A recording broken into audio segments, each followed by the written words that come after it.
Hello once again, कैसे हो आप लोग? आई होप सब बढ़िया और मज़े में होंगे। Last class we have seen some basic concept जो हमारे जर्नल से रिलेटेड थे, रिप्रेजेंटेटिव अकाउंट एंड एवरीथिंग, वो हमने पढ़ा। But now let's come to our chapter that is share. एक क्विक रिकैप करते हैं इसका, और आज हम शेयर्स की जर्नल एंट्री शुरू कर देंगे।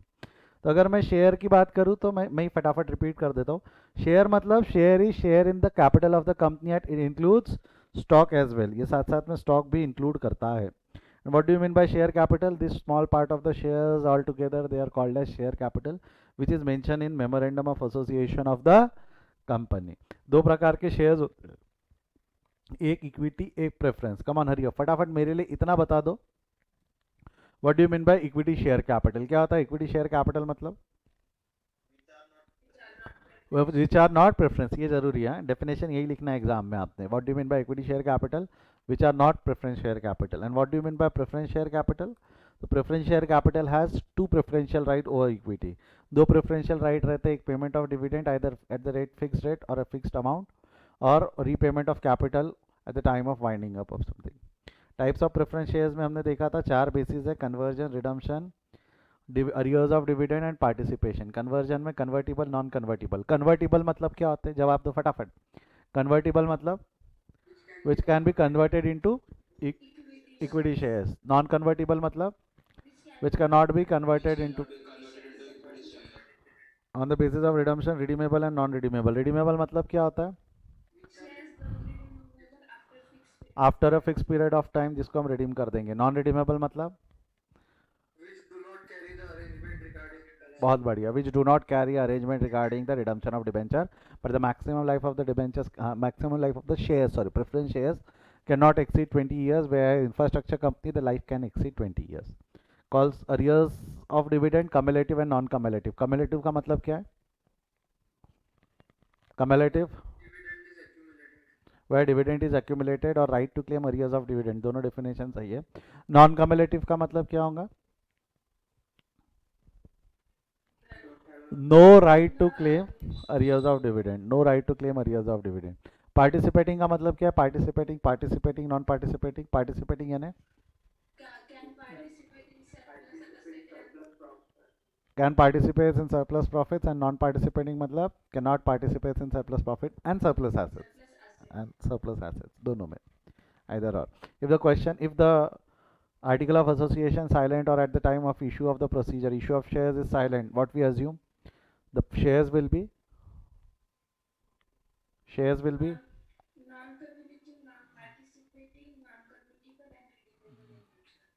non convertible, non cumulative, non participating, but redeemable in nature. If the question is silent, if the article is silent, then unless mentioned otherwise, preference shares are non convertible, redeemable, non cumulative and non participating in nature.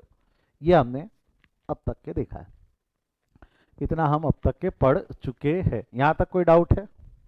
यहाँ तक कोई doubt है तो पूछिए, नहीं तो मैं आगे बढ़ रहा हूँ। नो डाउट, बढ़ जाए आगे। चलिए आइए, आज हम एक नया टॉपिक, नई चीज पढ़ेंगे। What is the difference between face value and issue price? Can you guys help me with that? Face value मतलब क्या होता है? फेस वैल्यू मतलब दो टर्म्स है।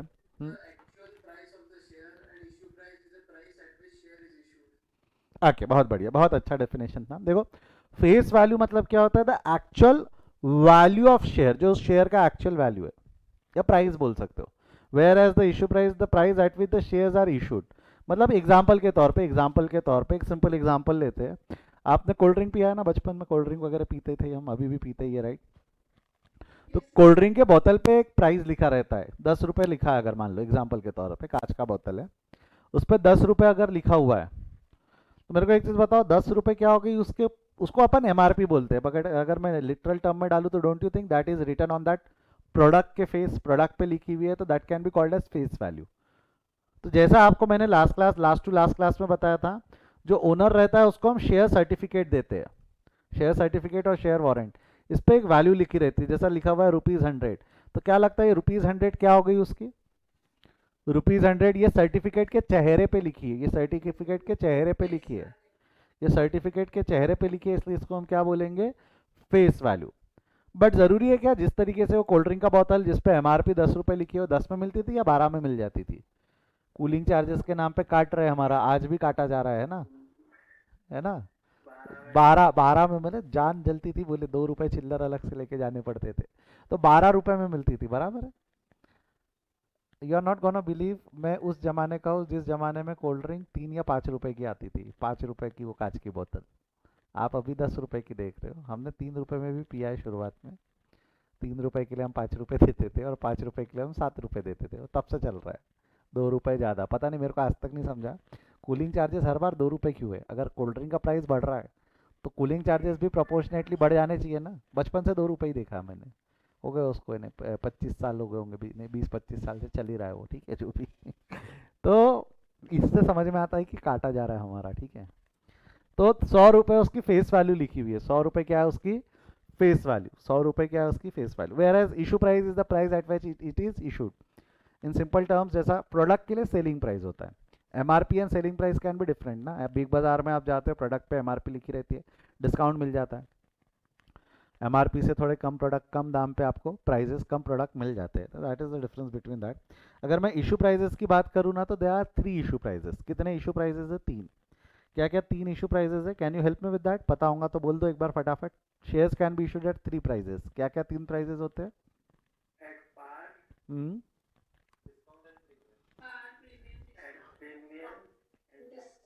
par, premium and discount. This shares can, any share can be issued at 3 prices: par, premium or discount. Either it can be issued at par, it can be issued at premium, it can be issued at discount. कायदे से मैं बता दूं, जब से 2013 आया है तो shares can not be issued at par, shares can not be issued at discount.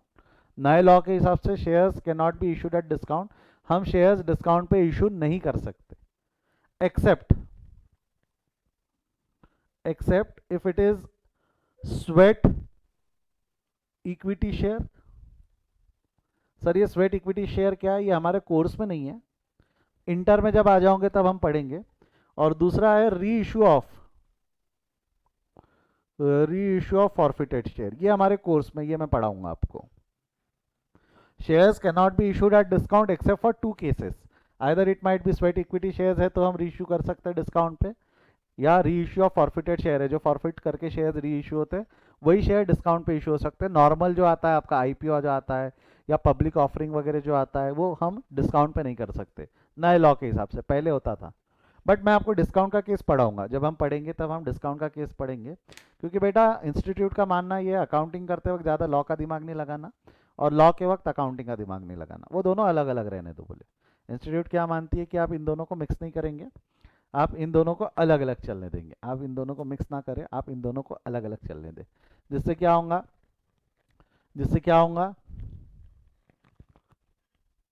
कि अगर थियरी क्वेश्चन पूछा है तो आप ये लिख देंगे, बट डिस्काउंट का क्वेश्चन आया तो आपको पता होना चाहिए कि कैसे सॉल्व करते हैं। इंस्टीट्यूट का कोई भरोसा नहीं है, एग्जाम में वो उठा के डिस्काउंट का क्वेश्चन पूछ लेंगे, फिर आप बोलोगे सर आपने तो पढ़ाया ही नहीं। पढ़ लेना, नहीं आया तो मान लेना कि नहीं आया, बट कोर्स में है डिस्काउंट, ठीक है। Face value issued at par का मतलब क्या होता है? इशूड एट पार का मतलब क्या होता है? अगर मान लो फेस वैल्यू 100 है, फेस वैल्यू 100 है, शेयर्स हमने 100 का शेयर 100 में इशू कर दिया, इसको क्या बोलेंगे? Issued at par. जितने का है उतने में, जितने का है उतने में। इशू एट प्रीमियम मतलब क्या? एग्जांपल के तौर पे 100 का face value of the share is 100, face value of the share is 100, चेहरे पे लिखा है 100। मान लो इसको हमने इशू कर दिया 120 पे, ज्यादा ले लिया, वी आर चार्जिंग प्रीमियम। नाम अच्छा होगा, ऑर्गेनाइजेशन का ब्रांड अच्छा होगा, मार्केट में रेपुटेशन अच्छी होगी, लोगों का ट्रस्ट होगा, यू कैन चार्ज प्रीमियम ना, you can charge premium. Demand रही तो भाई सही सीधी बात है, डिमांड है, सप्लाई कम है, तो you can increase the price, तो there shares are issued at premium. हमारा कंपनी थोड़ा बर्बाद है या नया है, लोगों को जानकारी नहीं है इस कंपनी के बारे में, ब्रांड अब तक अच्छे से बिल्ड नहीं हुआ है, तो shares can be issued at discount, shares can be issued at discount. यानी 100 का शेयर है, मैंने 90 में इशू कर दिया। 100 रुपये का शेयर है, कितने रुपए का शेयर है? 100 रुपये का शेयर है, मैंने कितने प्राइस पे इशू कर दिया उसको? 90 पे। कितने प्राइस पे इशू कर दिया मैंने? 90 पे। This is issued at discount, this is issue at discount. Clear है क्या यहाँ तक? क्लियर है क्या यहाँ तक? बढ़ू आगे यहाँ से? पक्का श्योर? चलो आगे बढ़ते, आगे बढ़ते हम आगे बढ़ते। Now can you guys help me with the procedure for issue of shares? Come on फटाफट, अगर पता है तो जितना पता है बताओ, लिखो या बोल के बताओ। एक जवाब मेरे को मिला है सर, पहले एप्लीकेशन आएगा, फिर अलॉटमेंट आएगा, फिर फर्स्ट कॉल आएगा, फाइनल कॉल आएगा। कोई इलैबोरेट करना चाहेंगे इसको? 1 मिनट देना, 1 मिनट।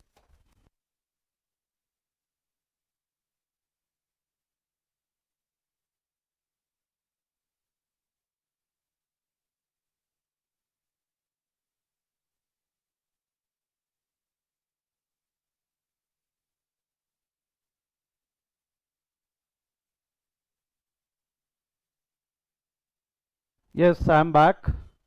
बताइए क्या बोल रहे हो, क्या है प्रोसीजर बता रहे थे? You guys are helping me with the procedure for issue. हाँ जी, application, allotment, first call, final call, इसको कोई इलैबोरेट करना चाहेगा क्या? Anyone wants to elaborate that? आवाज कट गई तेरी, क्या बोला तूने सुमित? पहले प्रॉस्पेक्टस दिया जाएगा, ओके, पहले प्रॉस्पेक्टस दिया जाएगा। देखो अगर मैं इसको डायग्रामेटिकली प्रेजेंट करूँ तो मैं ऐसा बोलूँ तो चलेगा क्या? अगर मैं ऐसा बोलूँ तो चलेगा क्या? इसको थोड़ा सा सिंप्लीफाई करते, 1 मिनट।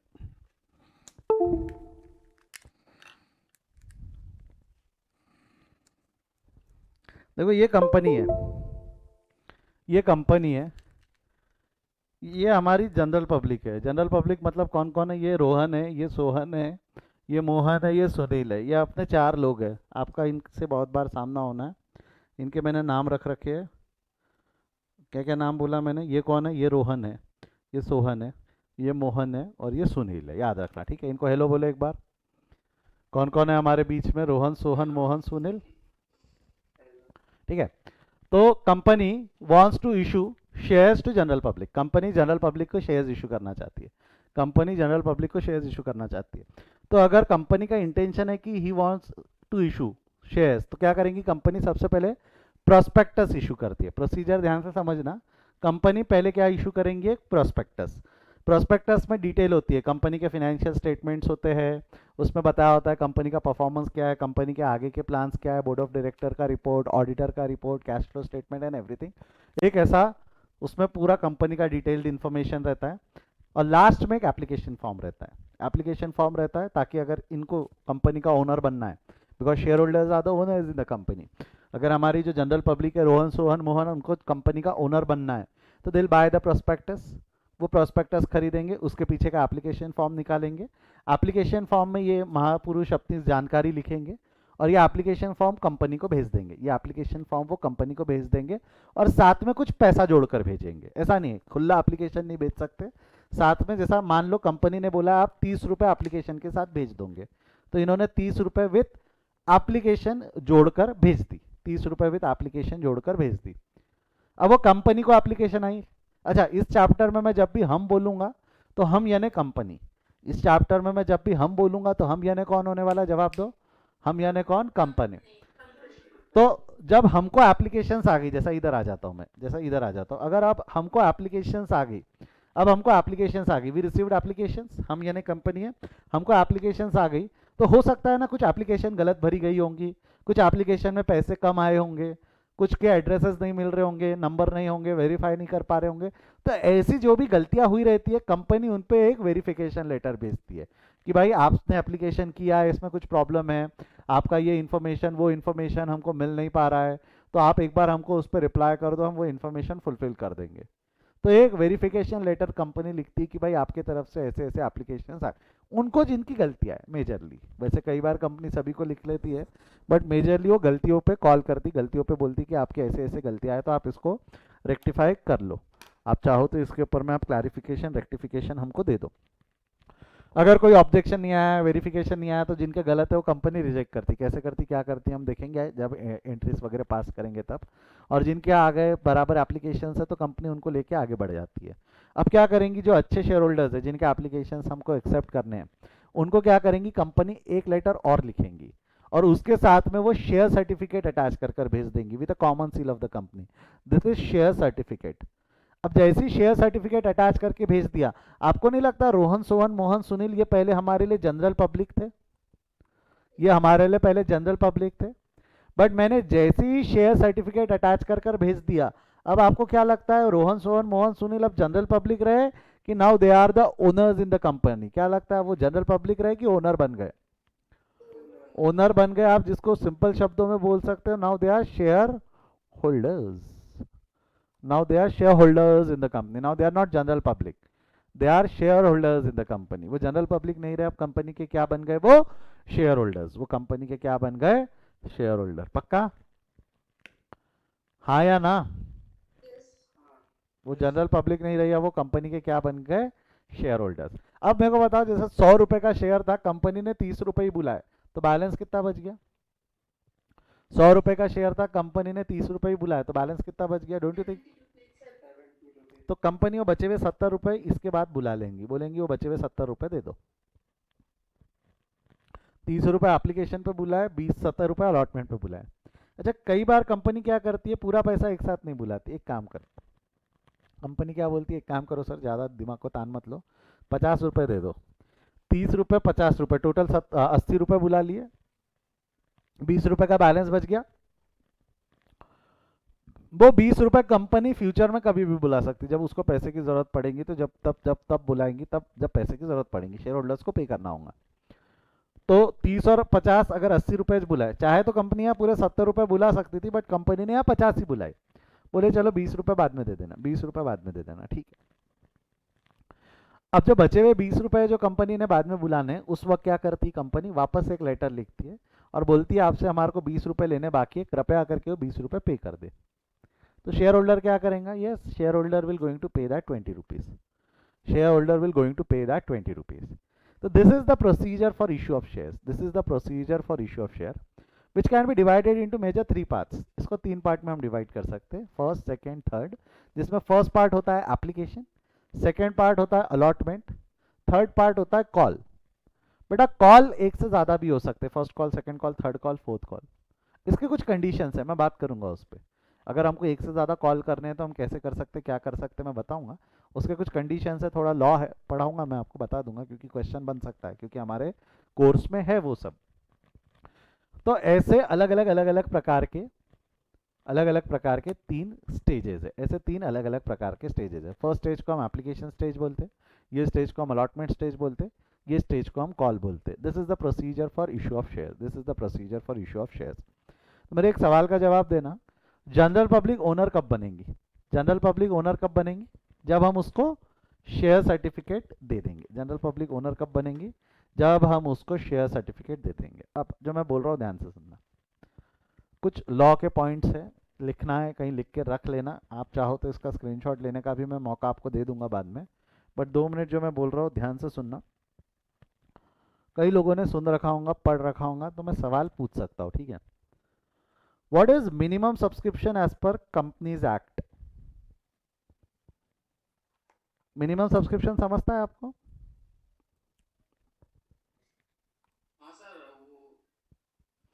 कि minimum number of shares to be subscribed ना, ठीक है ना। एग्जांपल के तौर पे, एक मिनट,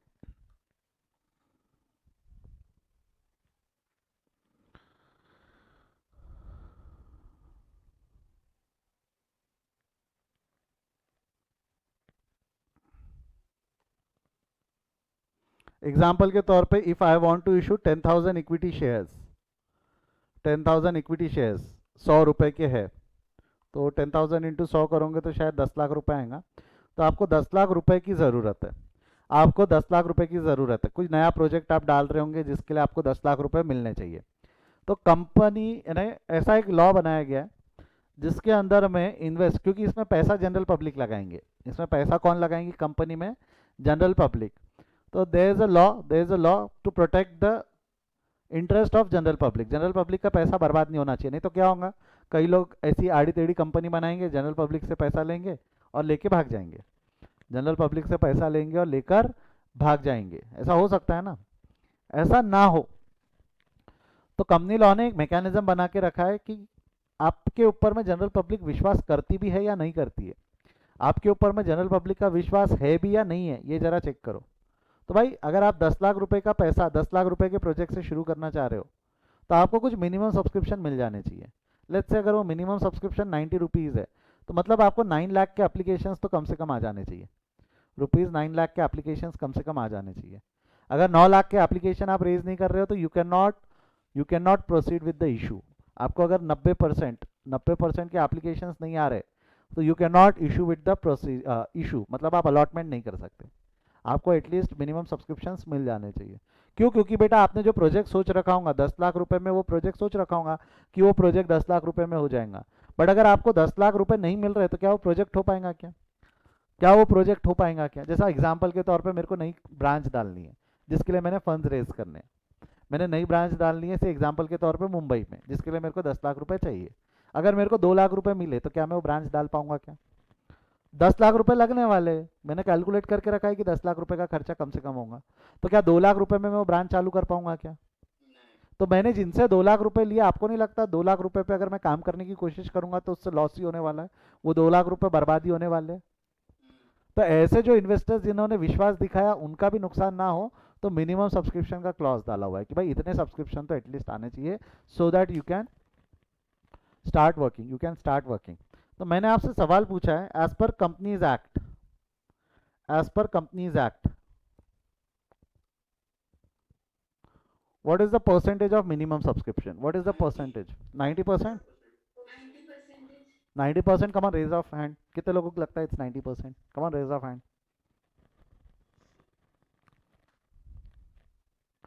सर ये जो आपकी मुस्कुराहट है इसमें बहुत सारा, मैं बता, आप लोगों ने 90 पढ़ा है, मेरे को मालूम है आप लोगों ने 90 पढ़ा है।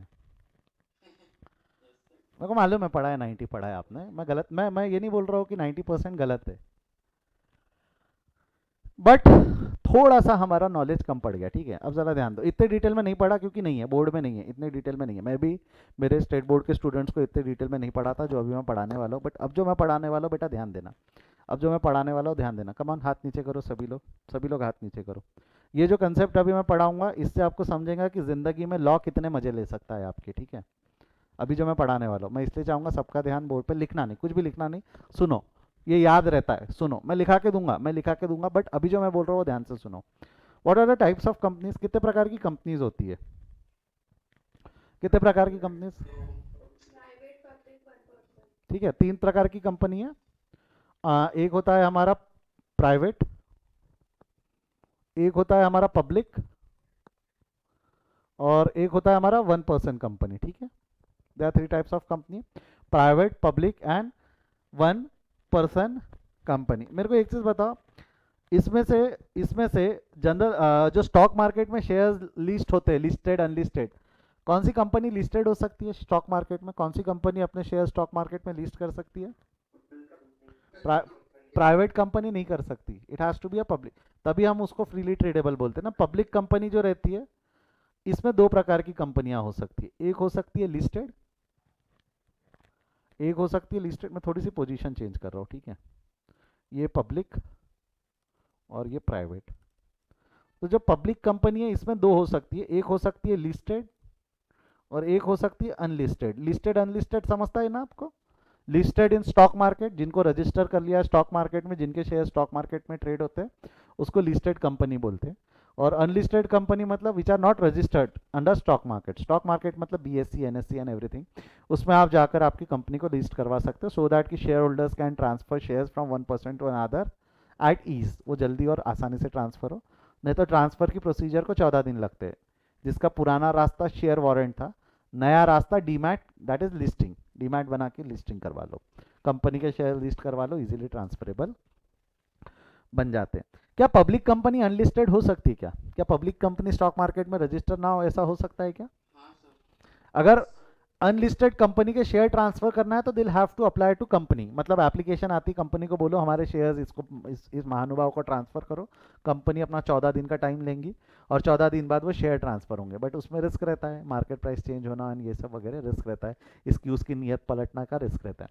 बट अगर मान लो मेरे मेंबर्स ज़्यादा है, 200 से ज़्यादा है, तो मैंने पब्लिक कंपनी बनाया, बट 200 पूरे मेरे घर पहचान वाले, जानकार वाले, तो लिस्ट करवाने की ज़रूरत नहीं है। मेरे को मालूम है कोई शेयर नहीं बेचने वाला, और बेचेगा भी तो मेरे से पूछ के बेचेगा, तो मैंने लीस्ट नहीं कराया तो चल जाता है। पब्लिक कंपनी अनलिस्टेड कंपनी हो सकती है, पब्लिक कंपनी अनलिस्टेड कंपनी हो सकती है। अब ये क्यों बता रहा हूं मैं, ये क्यों बता रहा हूं, जरा ध्यान देना।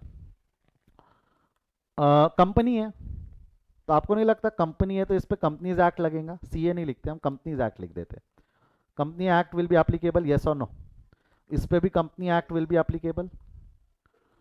प्राइवेट कंपनी इस पे भी company act will be applicable, and 1% company पे भी company act will be applicable. बराबर है, जितने भी कंपनी एक्ट की प्रोविजन है वो सब एप्लीकेबल हो जाएंगी इस पे। 1% को कुछ एग्जाम्पन्स मिलते हैं, तो क्या हम कंपनी एक्ट फॉलो करेंगे। बट आपको क्यों इस पे कंपनी एक्ट फॉलो करते हैं, क्योंकि इसको गवर्न कौन करता है, ये सब कंपनीज को गवर्न कौन सी बॉडी करती है हमारे इंडिया में, बॉडी का नाम क्या है, विच गवर्न्स। ओहो, ओहो, कौन सी गवर्निंग बॉडी क्या है, कंपनी लॉ बोर्ड।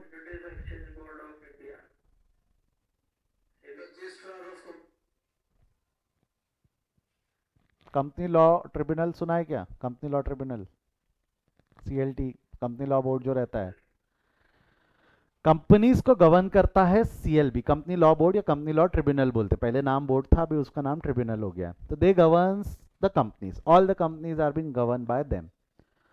मेरे को बताओ, SEBI security exchange board of India बोल रहे हो, 1% कंपनी, ये स्टॉक मार्केट में लिस्ट नहीं है, प्राइवेट कंपनी स्टॉक मार्केट में लिस्टेड नहीं है, public unlisted company stock market में लिस्टेड नहीं है, यहाँ पे सेबी का क्या अधिकार बनता, इन तीन कंपनी में सेबी का कोई अधिकार बनता है क्या, इन तीन कंपनी को रूल्स बताने का सेबी का कोई अधिकार बनता है क्या, सेबी का अधिकार बनता है security exchange board of India, exchange board of India, जो स्टॉक मार्केट में लिस्टेड है वो एक्सचेंज करना चाह रहे हैं अपनी सिक्योरिटीज, मतलब शेयर्स।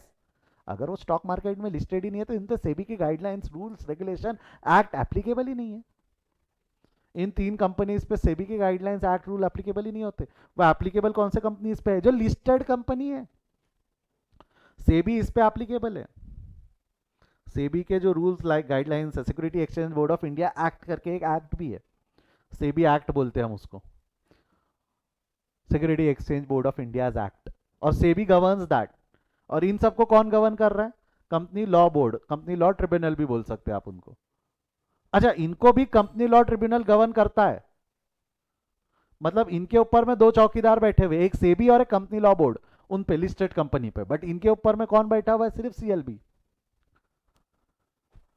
तो मेरे को एक चीज बताओ, लिस्टेड कंपनी को एक एक्ट एप्लीकेबल है कि दो, लिस्टेड कंपनी को एक एक्ट एप्लीकेबल है कि दो, जवाब दो।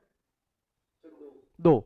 Where as unlisted company, private company और 1% कंपनी को एक ही एक्ट एप्लीकेबल है, कौन सा, इन तीनों को कौन सा एप्लीकेबल है, कंपनीज एक्ट। ठीक है, कंपनीज एक्ट, एक्ट मतलब समझता है ना, मैं एक अजम्पशन के साथ चल रहा हूँ कि आपको एक्ट का मतलब समझता है। एक्ट मतलब रूल्स रहते हैं, आपको ये गाइडलाइंस रूल्स फॉलो करने होते हैं, लॉ बना देते हैं पार्लियामेंट में बैठे हुए लोग, जो उस जो भी उस कैटेगरी में आता है उनको नियम फॉलो करने होते, उनको वो नियम फॉलो करने होते। तो मैंने आपसे सवाल पूछा था, minimum subscription as per companies act, companies act के हिसाब से मिनिमम सब्सक्रिप्शन कितना है, सवाल सिंपल था, मिनिमम सब्सक्रिप्शन, आपने बोला 90%, एक्चुअली ये गलत है, as per companies act it is not defined, companies act में मिनिमम सब्सक्रिप्शन कितना परसेंट है वो दिया ही नहीं है, कंपनीज एक्ट में मिनिमम सब्सक्रिप्शन कितना है ये दिया ही नहीं है। तो सर ये जो 90% हम बार बार कर रहे हैं, ये कायम कहाँ दिया होगा, एक्चुअली ये दिया हुआ है सेबी एक्ट में। ट्रिक क्वेश्चन था, मैंने पूछा जो आपसे वो ट्रिक क्वेश्चन था, मैंने आपको मिनिमम सब्सक्रिप्शन कितना है वो नहीं पूछा था, मेरा पूरा सवाल क्या था कि minimum subscription as per companies act कितना है। तो कंपनीज, क्योंकि क्या होता है ना, बच्चे गड़बड़ क्या करके आते, एग्जाम में आंसर बड़ा करने के नाम पे ना 90% याद रहता हमको, हम वहां लिख के आते एज पर कंपनीज एक्ट 2013, लगता है हमारा इंप्रेशन पड़ेगा वैल्यूअर पे कि मेरे को साल भी याद है, as per companies act 2013 minimum subscription is 90%। If I am the paper checker ना, मैं पूरे नंबर काट दूंगा उस क्वेश्चन के, क्योंकि भाई 90% ये कंपनीज एक्ट में डिफाइन किया हुआ है कि सिक्योरिटी एक्सचेंज एक्ट में डिफाइन किया हुआ है, वो कंपनीज एक्ट में नहीं किया हुआ है। अब सर इससे फर्क क्या पड़ेगा, बहुत फर्क पड़ता है। मेरे को एक चीज बताओ, if I am a private limited company, मेरे को अगर 70% के भी एप्लीकेशन आए, मेरे को अगर 70% की भी एप्लीकेशन आए तो can I proceed with the issue? Can I proceed with the issue if I M private company? मेरे को अगर 70% के एप्लीकेशन आते हैं तो क्या मैं आगे बढ़ सकता हूँ क्या? I can proceed, I can proceed, क्योंकि प्राइवेट प्राइवेट लिमिटेड कंपनी है। वेयर एज अगर I am public unlisted company और मेरे को 70% के एप्लीकेशन आए तो क्या मैं आगे बढ़ सकता हूँ क्या? मैं 1% कंपनी है, 1% कंपनी में एप्लीकेशन नहीं आती, सिंगल पर्सन होता है तो, बट ठीक है। वेयर एज अगर लिस्टेड कंपनी है उसमें 70% के एप्लीकेशन आए तो क्या वो आगे बढ़ सकता है क्या? नहीं, क्योंकि उस पर सेबी एक्ट एप्लीकेबल है, उस पर सेबी एक्ट एप्लीकेबल है। सर ऐसा क्यों? इनको क्यों नहीं लिमिट दी? इनको क्यों नहीं मिनिमम सब्सक्रिप्शन की लिमिट दी? कंपनी लॉ ने इनको आज़ादी दे दी कि आप मिनिमम सब्सक्रिप्शन जो रखना चाहे रख लो, खुद से रख लो। काहे पे बेवकूफ़ थोड़ी है, काहे रखेंगे? मत रखो, मत रखो, आने तो जो पैसा आ रहा है काम चालू कर लो, इनका कॉल है। इनको क्यों नहीं दिए ये लिमिट, मैं बताता हूँ। मेरे को एक चीज़ बताओ, 1% कंपनी में क्या बहुत सारे इन्वेस्टर है कि सिंगल इन्वेस्टर है? 1% कंपनी में single investor. Private limited company में भी अगेन बहुत सारे इन्वेस्टर है कि मैक्सिमम 200? अच्छा चेंज हो गया है, वापस चेंज हो गया है। कितना है प्राइवेट लिमिटेड का मैक्सिमम लिमिट कितना है? 200, राइट? तो आपको क्या लगता है यहाँ पे इन्वेस्टर एज अ होल बहुत ज्यादा इन्वेस्टर्स है कि नंबर ऑफ इन्वेस्टर्स कम है? नंबर ऑफ इन्वेस्टर्स कम है ना? और वो कौन रहने वाले? इवन अनलिस्टेड कंपनी, अगर मैं अनलिस्ट पब्लिक रख के अनलिस्टेड रख रहा हूँ तो मैं जनरल पब्लिक को ऑफर नहीं दे रहा हूँ ना, मैं मेरे पहचान वालों को फोन कर करके बोल रहा हूँ तेरे को शेयर्स चाहिए क्या, तेरे को शेयर्स चाहिए क्या? और जो मेरे को जानते हैं वही अनलिस्टेड कंपनी में इन्वेस्ट करेंगे। तो आपको क्या लगता है अनलिस्टेड कंपनी, प्राइवेट कंपनी और 1% कंपनी में इन्वेस्टर्स एज अ होल बहुत सारे इन्वेस्टर्स पैसा इन्वेस्ट करने वाले कि number of investors are less? Number of investors are less. तो कंपनी लॉ सेबी का क्या बोलना है, इनके राइट्स प्रोटेक्ट करने की बहुत ज़्यादा ज़रूरत नहीं है, क्योंकि here investors are capable enough, knowledgeable enough, उनको पता है कि जिस पर्सन ने वो कंपनी चालू की है, क्योंकि उससे उनका रिलेशन नहीं होगा, उस पर्सन से उनका रिलेशन नहीं होगा, तभी उनको इस सब इंफ्रास्ट्रक्चर, इन सब कंपनीज के इश्यूज के बारे में पता है। तो इन्होंने यहाँ मिनिमम सब्सक्रिप्शन के लिए लीनियंसी रखी है। बट लिस्टेड कंपनी वो पूरी जनता से पैसा मांगती है, पूरी जनता एज अ होल पैसा मांगती है, बढ़िया स्पीच वीच देके, इनके एड वैड भी आ जाते कई बार लिस्टेड कंपनी के। तो ऐसे टाइम पे लिस्टेड कंपनीज को उन्होंने लगाम लगाने के लिए मिनिमम सब्सक्रिप्शन क्लॉज डाला है, और वो सेबी में डाला है, कंपनीज एक्ट में नहीं डाला। उन्होंने उसको सेबी में डाला है, कंपनीज एक्ट में नहीं डाला है। तो फर्क समझा बेटा? अगर अब आपसे किसी ने सब्सक्रिप्शन पूछा है मिनिमम सब्सक्रिप्शन कितना है, तो कोई जवाब क्या रहेगा, 90%, कि इस तरीके से companies act not defined, SEBI act 90%, this will be the right answer, this will be the right answer. I hope आपको फर्क समझ में आया। पक्का श्योर? बढ़ जाओ आगे, ठीक है। अब मेरे को एक चीज बताओ, मेरे को एप्लीकेशन आई एप्लीकेशन आई, एप्लीकेशन के बाद शेयर्स अलॉट करने के लिए कितने दिन का गैप होता है? एप्लीकेशन के बाद शेयर्स अलॉट करने का, यानी आज रादर एप्लीकेशन बोलना गलत है, प्रोस्पेक्टस जिस तारीख को मैंने इशू किया वहां से शेयर्स अलॉट करने तक के मेरे को कितने दिन में ये प्रोसीजर खत्म कर देनी है?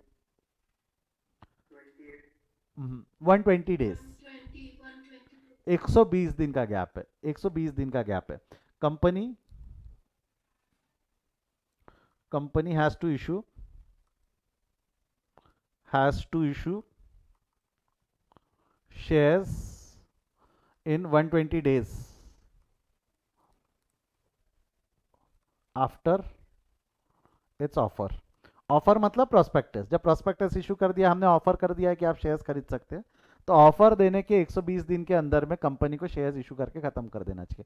बट अगर इनको 120 दिन के अंदर में मिनिमम सब्सक्रिप्शन वगैरह नहीं आया तो जितना एप्लीकेशन एक्सेस आया हुआ है कंपनी को रिफंड करना पड़ता है, कंपनी को रिफंड करना पड़ता है अगर मिनिमम सब्सक्रिप्शन क्लॉज है और मिनिमम सब्सक्रिप्शन नहीं आया तो। मैं आपको एक मजे की बात बताऊँ क्या, रिलायंस का नाम सुना ही है ना आप लोगों ने, रिलायंस का, रिलायंस इंडस्ट्री का एक बहुत समय हो गया उस बात को, उनका एक आईपीओ आया था, शेयर्स इशू किए थे उन्होंने पब्लिक को। 120 दिन 120 दिन मतलब मैं मोटा मोटी इसको 4 महीने बोलूँ तो चलेगा क्या? वो एग्जैक्ट 4 महीने नहीं होंगे, उससे थोड़ा कम होंगे, मोटा मोटी 4 महीने। बट इसको 120 दिन को 4 महीने में कभी लिखना नहीं, you'll have to write 120 days. 120 days और 4 महीने दोनों सेम है कि अलग अलग है? 120 डेज और 4 महीने दोनों सेम नहीं है, अलग अलग है, फर्क पड़ता है उससे, ठीक है। तो रिलायंस कंपनी ने जब शेयर्स इशू किया था, रिलायंस कंपनी ने जब शेयर्स इशू किया था, आपको पता है कि रिलायंस कंपनी ने अराउंड 13 करोड़ या 130 करोड़ ये 120 दिन में इंटरेस्ट कमा लिया था, वो भी उन पैसों पे जो उनके थे नहीं। यानी हुआ क्या, रिलायंस कंपनी के पास में पब्लिक ऑफर आया, एप्लीकेशन पे पैसा मांगा कंपनी ने। अब वो पैसा रिलायंस के पास नहीं रहता, बैंक के पास रहता, बैंक के पास जमा रहता। बैंक को तब मिलता है वो पैसा जब उसको मिनिमम सब्सक्रिप्शन आ गए तब। उसके अलावा बैंक कंपनी पे ट्रांसफर ही नहीं करती पैसा। तो पैसा बैंक के पास जमा था 120 दिन तक। रिलायंस ने बोला जमा है, रहने दो रहने दो रहने दो। एप्लीकेशन आई रही थी आई रही थी आई रही थी आई रही थी। उनको इतने सारे एप्लीकेशन आए कि उस एप्लीकेशन पे 4 महीने का बैंक ने इंटरेस्ट 130 करोड़ रुपए इंटरेस्ट दिया। 130 करोड़ रुपए का क्या पे किया बैंक ने, इंटरेस्ट। मैं ये नहीं बोल रहा हूं एप्लीकेशन मनी 130 करोड़ रुपए था, नहीं, जो एप्लीकेशन मनी था उसके ऊपर बैंक को 130 करोड़ रुपए का इंटरेस्ट इंटरेस्ट पे करना पड़ा रिलायंस को। तो है ना, अगर बड़ा कंपनी है तो एक साइड इनकम हो सकती है ना इस तरीके से। और बाद में क्या है, नहीं हमारे को मिनिमम सब्सक्रिप्शन नहीं आई, वापस कर दो, रिजेक्ट कर दो सबके शेयर्स। 130 करोड़ रुपए की जरूरत थी, चलो काम चालू कर लो, है ना, कर सकते हैं ना ऐसा, कर सकते हैं ना ऐसा। नहीं इसके ऊपर में लॉ के कुछ रूल्स होंगे, रिस्ट्रिक्शंस होंगे, लॉ के टीचर को पूछना वो सब क्या है। मेरे हिसाब से अगर ऐसा कोई इंटरेस्ट अगर आता है तो वो इन्वेस्टर्स एजुकेशन फंड में जाना चाहिए। इन्वेस्टर्स एजुकेशन फंड नाम का एक फंड होता है, उसमें जाना चाहिए, ऐसा होना चाहिए। अब एक्चुअली मैंने भी उसके बाद कभी देखा नहीं, मेरे को ये थोड़ा सा एक फैक्ट अम्यूजिंग लगा था, मुझे याद रह गया। चलो आगे बढ़ते हैं, यहाँ से आगे बढ़ते हैं। अब ये हो गया वो दूसरा लॉ। दूसरा कंडीशन क्या है, ध्यान दो, ये सब ना इसके उस ऊपर क्वेश्चंस आ सकते हैं, ट्रू फॉल्स पे क्वेश्चंस पूछे जा सकते हैं, तो you have to keep this in mind. आप लिख लेना, बाद में लिखना, लिखना बाद में आराम से। सुन लो, पहले सुन लो, यहाँ तक क्लियर है सभी को, ठीक है। There minimum amount to be called at the time of application. Application पे जैसा मैंने बोला 30 रुपए बुलाए हमने, एप्लीकेशन पे 30 रुपए बुलाए हमने, तो there is minimum amount to be called on application. Minimum amount, minimum amount on application. Application पे कम से कम इतना पैसा आप मंगा लो, क्योंकि आगे वाले की नीयत समझ में आती है। बेटा अगर आपने एप्लीकेशन पे कुछ भी नहीं मंगाया तो आपको नहीं लगता कि इतनी फर्जी एप्लीकेशन आ जाएंगी और आप शेयर वेयर अलॉट करके बैठ जाओगे, और बाद में जब अलॉटमेंट पे बचे हुए पैसे मंगाओगे आगे वाले ने देने से मना कर दिया तो कंपनी को नुकसान हो जाएगा ना, कि केस कर सकती कंपनी, लड़ेंगी केस, बट उस सब पे के पछेड़े में पड़ना नहीं चाहेंगी। तो कुछ मिनिमम एप्लीकेशन का पैसा मंगा लो टू चेक द ऑथेंटिसिटी। नहीं तो क्या होगा, फर्जी एप्लीकेशन, आपके कॉम्पिटिटर ने फर्जी एप्लीकेशन भर दिए बहुत सारे, और आपने क्या किया, एप्लीकेशन पे पैसे ही नहीं मांगे, 0 रुपीज़ ऑन एप्लीकेशन।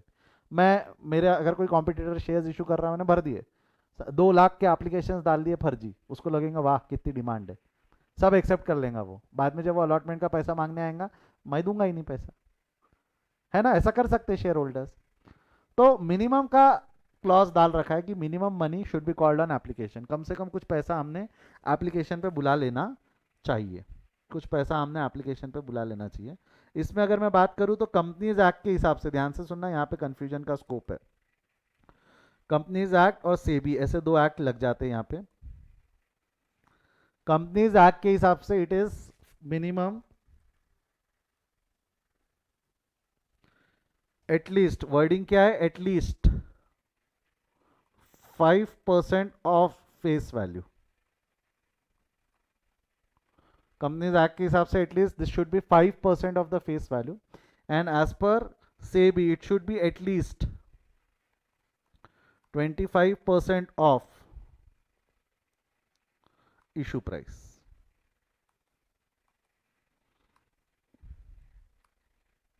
फर्क है, दोनों में फर्क है। कंपनी लॉ बोलता है कि 5% ऑफ फेस वैल्यू, और सेबी बोलता है 25% ऑफ इशू प्राइस। लॉजिकल, अब मैं लॉजिक बताता हूँ, सेबी ने ज्यादा क्यों रखा और इशू प्राइस क्यों रखा, आपको पता है क्या। जिस इशू की मैं बात कर रहा हूँ, रिलायंस के शेयर की इशू की बात कर रहा था, जो एक शेयर 10 रुपए का था रिलायंस का, एक शेयर की फेस वैल्यू 10 रुपए थी। कैन यू इमेजिन रिलायंस ने शेयर कितने प्राइस पे इशू किया होगा, 10 रुपए का शेयर क्या प्राइस पे इशू किया था वो टाइम पे, बता सकते हो क्या आप, पता है क्या आपको। 2.5 रुपीज। 2.5 रुपीज। 2.5 का तो प्रीमियम बोल रहा है कि इशू प्राइस बोल रहा है? 150 रुपया। Okay, 150 rupees. ये तो गलत है बेटा, 150 ये भी गलत है। कंपनी ने ये शेयर्स इशू किया था 600 रुपए पे, मैंने ऑन एन एवरेज 600 या 630 रुपए पे इशू किया था। कितने का प्रीमियम था, कितना प्रीमियम चार्ज कर रही थी कंपनी? 590। 10 रुपए की चीज 590 रुपए ज्यादा पे ट्रेड हो रही है, ठीक है। अब अगर कंपनीज एक्ट फॉलो किया तो 5% of face value, 5% face value का 5% कितना आता है जरा बताओ तो? 5% फेस वैल्यू का 50 पैसा। 2 रुपए तो बहुत बड़ी बोल दिया तुमने। 50 पैसा आधा रुपया है ना, 8 आने बोलते हैं जिसको हम, ठीक है। और 600 का 25% कितना होता है? 600 का 25%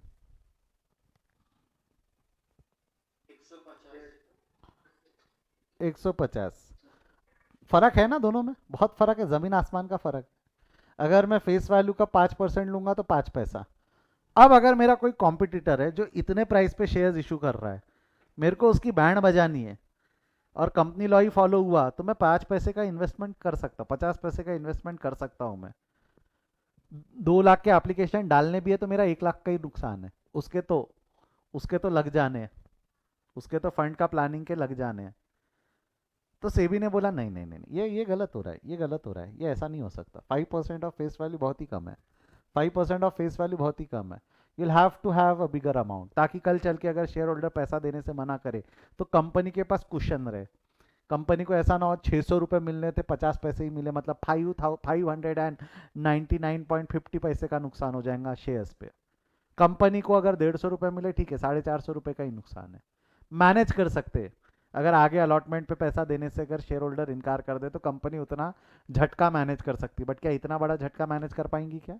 इतना बड़ा झटका कंपनी मैनेज नहीं कर पाएंगी। एक साथ अगर बहुत सारे शेयर होल्डर्स ने हाथ उठा दिया तो झटका बड़ा लगता है। तो अगेन सेबी ने to protect interest as a whole, उन लोगों ने प्रोविजन थोड़ी अपर साइड में रखी है, प्रोविजन थोड़ी अपर साइड में रखी है। अगेन सेबी वाला एक्ट किसको एप्लीकेबल है? सभी कंपनीज को कि सिर्फ लिस्टेड कंपनी को? सिर्फ लिस्टेड कंपनीज को। याद रहेगा ये, इस पे क्वेश्चन पूछने का चांस रह सकता है। आप दोनों लिख के आ जाना। एज पर कंपनीज एक्ट 5% है, एज पर सेबी 25% है। If it is a listed company 25% will be applicable, और 25% ऑफ फेस वैल्यू नहीं है, 25% ऑफ इशू प्राइस है। But if it is an unlisted company और 1% कंपनी, वैसे 1% company can not issue shares. 1% वो खुद ही छह ना रे, किसको शेयर्स इशू कर खुद को? तो वो ऐसा प्रोस्पेक्टस और उस सब में नहीं जाता वो। और प्राइवेट कंपनीज पे 5%, अनलिस्टेड कंपनी और private company 5% of face value. Clear है यहाँ तक? अरे हाँ या ना? पक्का? अरे बेटा जो मैं आपको आज पढ़ा रहा हूँ ना, ये आपके मॉड्यूल में अगर आप जाओगे ना तो ये पैराग्राफ में लिखा है। ज़िंदगी में एक ऑप्शन रहता है कि मैं पैराग्राफ की एक एक लाइन पढूं, फिर मैं आपको बताऊँ कि इसका मतलब ये है। उसकी जगह होता है कि ऐसी छोटी छोटी कहानियों से मैं आपको समझाऊँ, क्या बेटर है? आप रिस्पॉन्स तो करो। समझा यहाँ तक? यस और नो? समझा? समझा ना? और मैं खुद बोल रहा हूँ, आप लोगों ने, चाहे आप स्टेट बोर्ड से हो चाहे आप सीबीएसई से हो, आपने ये नहीं पढ़ा होगा क्योंकि इतना डिटेल में है ही नहीं। सेबी क्या होता है, सेबी के लॉ क्या होते हैं, कंपनी के लॉ अलग होते हैं, इतना सब डिटेल में तब पढ़ाते ही नहीं, क्योंकि लॉ सब्जेक्ट होता ही नहीं तब। तब लॉ नहीं होता, तब बिजनेस स्टडी होता है या सेक्रेटरियल प्रैक्टिस होता है, लॉ नहीं होता है तब। हाँ हाँ, सीए है मिंटॉस जिंदगी। एक स्टूडेंट का बोलना है सर सीए बोले तो मिंटॉस जिंदगी है, ऑफ कोर्स। अब थोड़े सुपर से ऊपर चले गए हो अब, ठीक है, तो संभालना खुद को, ठीक है। अब एक लास्ट लास्ट लास्ट एक चीज, लास्ट चीज। मैंने अभी आपको थोड़ी देर पहले बोला था call. You can have multiple calls, you can have multiple call, एक से ज्यादा कॉल हो सकते हैं, एक से ज्यादा कॉल हो सकते हैं। Company can call shares for multiple calls, यानी पूरा पैसा जरूरी नहीं कंपनी एक कॉल में बुला, यानी एप्लीकेशन पे बुला ले या अलॉटमेंट में बुला ले। कंपनी कुछ पैसा रख सकती है, कंपनी कुछ पैसा रख सकती है to be called and call. But अगर आप कॉल पे बुलाना चाहते हो पैसा, अगर आप कॉल पे बुलाना चाहते हो पैसा, अगर आप कॉल पे पैसा बुलाना चाहते हो तो उसकी कुछ कंडीशंस है। अमाउंट ऑन कॉल,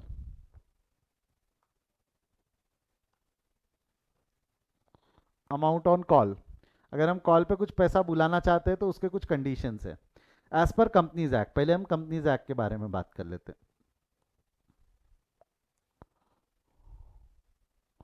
जो कंपनीज एक्ट है, कंपनीज एक्ट में क्या बोला हुआ है, there should be a gap of, there should be a gap of at least 1 month, at least 1 month का गैप होना चाहिए। यानी अगर आज मैंने फर्स्ट कॉल किया तो क्या मैं फाइनल कॉल कल कर पाऊंगा कि 1 महीने बाद कर पाऊंगा? आज अगर मैंने फर्स्ट कॉल किया है तो क्या सेकेंड कॉल मैं कल कर पाऊंगा कि 1 महीने बाद? 1 महीने बाद। And this should not exceed, not exceed 25% of, क्या लगता है कंपनी लॉ ने क्या लिखा होगा, फेस वैल्यू या issue price? This should not exceed 25% of, company law क्या, कंपनी लॉ किसको इज्जत देता है? It should not exceed 25% of face value. यानी कंपनीज एक्ट के हिसाब से there should be a gap, कितना गैप होना चाहिए? There should be a gap of at least 1 month between each call, there should be a gap of between each call and it should not exceed, यहाँ लिख दो क्या, between each call, between each call, and it should not exceed 25% of face value. It should not exceed 25% of the face value. But whereas as per SEBI, as per SEBI, SEBI के हिसाब से you can not do calls, you can not do call, आप call नहीं कर सकते, आपको पूरा पैसा अलॉटमेंट में बुला लेना होता है। सेबी के हिसाब से not applicable, reason all funds are called on allotment. आपको अलॉटमेंट तक की इन लोगों ने मोहलत दे रखी है कि भाई आप एप्लीकेशन पे मिनिमम 25% ऑफ इशू प्राइस बुला लो, मिनिमम 25% ऑफ इशू प्राइस बुला लो। अब जितना भी एप्लीकेशन पे बुला रहे हो उसके बाद जितना बच गया, जितना बच गया वो सिर्फ अलॉटमेंट में बुला सकते। लिस्टेड कंपनी कॉल पेंडिंग नहीं रख सकती, लिस्टेड कंपनी कॉल पेंडिंग नहीं रख सकती, उनको पूरा पैसा बुलाना पड़ता है अलॉटमेंट पे। मतलब लिस्टेड कंपनी के लिए थर्ड स्टेज एप्लीकेबल ही नहीं है, लिस्टेड कंपनी के लिए थर्ड स्टेज एप्लीकेबल ही नहीं, मतलब उनको एप्लीकेशन अलॉटमेंट बात खत्म लिस्टेड कंपनी के लिए। अनलिस्टेड कंपनी या प्राइवेट कंपनीज जा सकती है एप्लीकेशन अलॉटमेंट एंड कॉल के मेथड में। तो लिस्टेड कंपनीज को क्या होगा, not applicable as all the funds are called on allotment, पूरा का पूरा पैसा वो अलॉटमेंट पे बुला चुके होंगे, उनका कोई कॉल पेंडिंग नहीं होता, उनका कोई कॉल पेंडिंग नहीं होता। जमा अगेन ऐसा क्यों किया, ऐसा क्यों किया सेबी ने, ऐसा क्यों किया, ऐसा क्यों किया? क्योंकि मान लो आज मैंने अलॉटमेंट पे पैसे बुला लिए, अब मैंने कॉल 3 साल बाद किया और 3 साल बाद वो शेयर होल्डर की नीयत पलट गई और पैसे नहीं दिए तो कंपनी को पैसे नहीं मिलेंगे ना, फिर कंपनी झगड़ेंगी ये वाले। फिर क्या होता है ना, ऐसे शेयर्स ना मार्केट में ट्रेड होने को डिफिकल्ट हो जाते हैं। क्योंकि अगर रिलायंस का एक शेयर चल रहा है जो 10 रुपए पे है और एक शेयर चल रहा है वो 7 रुपए का शेयर है जिसपे 3 रुपए का डिफॉल्ट है, वो मार्केट में कैसे ट्रेड होगा? क्या स्टॉक मार्केट में उसको डिफाइन कैसे करेंगी सेबी?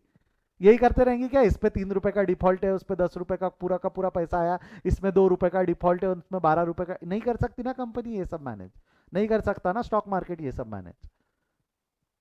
समझ रहे हो क्या मैं क्या बोल रहा हूँ?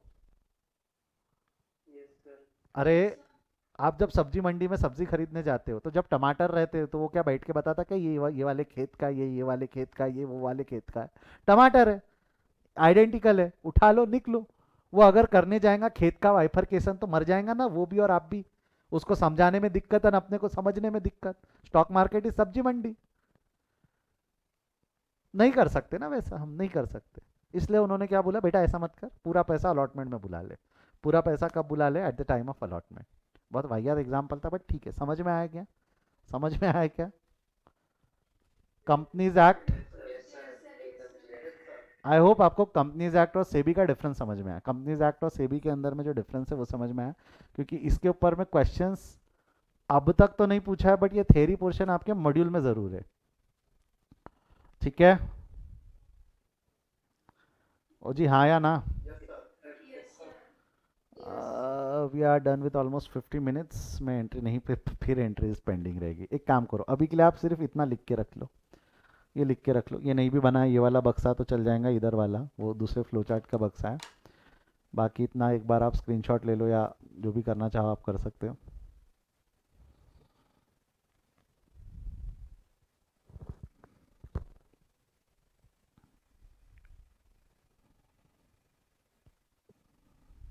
लिख लिया ये आपने?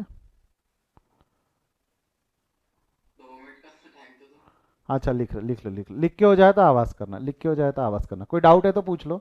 स्क्रीनशॉट इसलिए नहीं, स्क्रीनशॉट इसलिए मत लो क्योंकि हैंड रिटन है और मेरे को मेरी राइटिंग पे बहुत विश्वास है, कल चल के आपको समझ में नहीं आने वाला ये। तो अभी पूछ लो क्या नहीं समझ में आ रहा, ठीक है?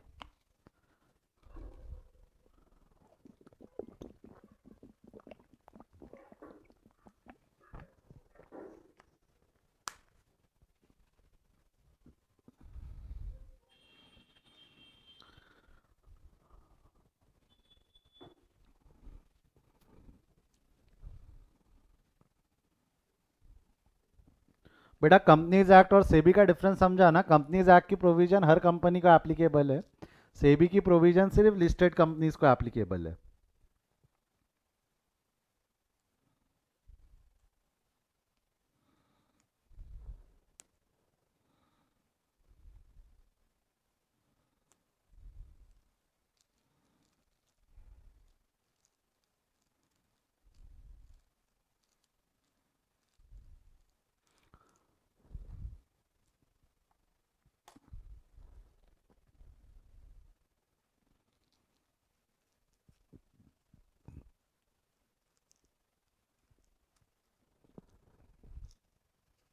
सर वो 120 डेज के पहले क्या लिखा है? Company has to issue shares in 120 days after it offers to the public. Okay sir.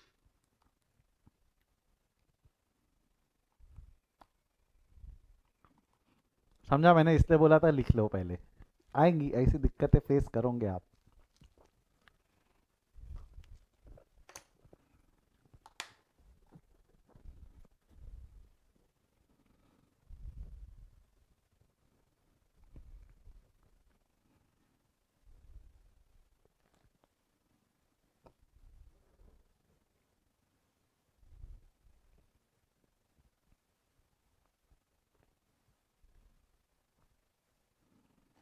एक स्टूडेंट का आ गया है मुझको, डन सर।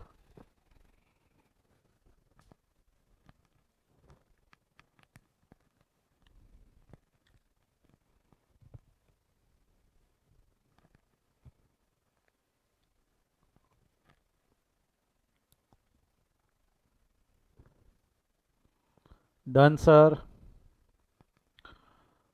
हो गया है लिख के, 3 4 स्टूडेंट्स का लिख के आ गया मेरे को, डन डना डन डन डन डन डन डन डन डन डन। चलो ठीक है, यहाँ तक अगर हो गया होगा आपका तो ये प्रोसीजर का चार्ट मैं आपसे कल बनवाऊंगा, डोंट वरी, इसमें बहुत सारी चीज़ें और लिखनी बाकी है। ये प्रोसीजर का चार्ट हम कल बनाएंगे, बट आई होप आपको जो थियरी पोर्शन था with respect to company law, SEBI act, ये समझ में आया, इसमें कोई डाउट नहीं है? No doubt sir. No doubt. चलिए आज यहीं रुकते हैं हम। क्या है, अकाउंटिंग एंट्री पढ़ाने के लिए मुझे अगेन 45 मिनट लग जाएंगे। Will learn that tomorrow. कोई डाउट है तो पूछ लो, नहीं तो चैट में नो डाउट लिख दो। आपके अगले क्लास का समय भी हो गया, नहीं है तो एक बार चैट में नो डाउट लिख दो, आप मीटिंग छोड़ सकते हो। जो पूरी जनता के बीच में डाउट पूछने से घबराता है, they can ask me doubt after the class, मैं उनके लिए इंतज़ार करता हूँ, आपको पता ही है। No doubt, all clear sir, bye bye, see you, take care, bye बेटा बाय।